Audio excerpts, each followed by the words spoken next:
মঙ্গলবার থেকে চালু হলো মালদা জয়নপুর ভায়া মহদীপুর গোলাপগঞ্জ রুটে বেসরকারি বাস পরিষেবা। এদিন মালদা শহরের রথবাড়ি এলাকায় সবুজ পতাকা নেড়ে ওই রুটে বেসরকারি বাস পরিষেবার আনুষ্ঠানিক সূচনা করেন মালদা জেলা পরিষদের সভাধিপতি লিপিকা বর্মন ঘোষ। তিনি জানান, দীর্ঘদিন আগে মালদা মহদীপুরের মধ্যে বেসরকারি বাস পরিষেবা চালু হয়েছিল, কিন্তু কোনো এক অজ্ঞাত কারণে সেই পরিষেবা বন্ধ হয়ে গিয়েছিল। তাই নতুন করে বেসরকারি উদ্যোগে ফের মালদা জয়নপুর ভায়া মহদীপুর গোলাপগঞ্জ বাস পরিষেবা চালু হলো। এর ফলে মহদীপুর, শাইলাপুর, গোলাপগঞ্জ ও জয়নপুর এলাকার সাধারণ মানুষ থেকে শুরু করে স্কুল ছাত্রছাত্রী, চাকুরিজীবী সকলেই উপকৃত হবেন। বাস ওনার অ্যাসোসিয়েশনের পক্ষ থেকে মহদীপুর রুটে একটি বাস দেওয়া হলো।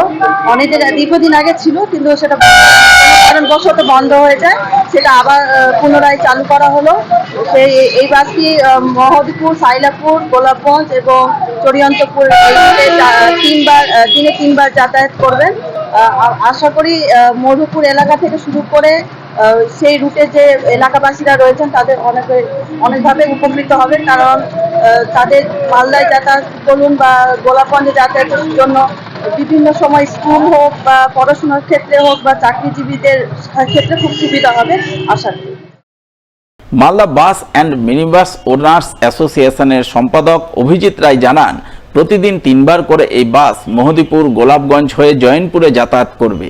এর ফলে উপকৃত হবেন বহু সাধারণ মানুষ। আজকে মহদীপুর রুট আপনারা অনেকেই জানেন, আমাদের মালদা জেলার একমাত্র মহদীপুর রুট। বহুদিন আগে প্রাইভেট বাস চলতো, বর্তমানে প্রাইভেট বাস চলে না।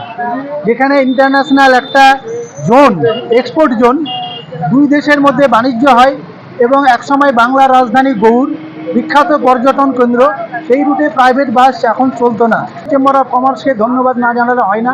ওনাদের অক্লান্ত চেষ্টায় আজকে পুনরায় মালদা হইতে জয়নপুর ভায়া মহদীপুর হয়ে বাস চলাচল শুরু করলো। সেই এলাকার দীর্ঘদিনের মানুষের বাসিন্দাদের চাহিদা বাস পরিষেবার জন্য। আমরা আশা করি আগামী দিনে আরও সেই রুটে বাস পরিষেবা বাড়বে এবং সেই এলাকার পর্যটন কেন্দ্রটা আরও ভালোভাবে জেগে উঠবে, এই আশা করছি।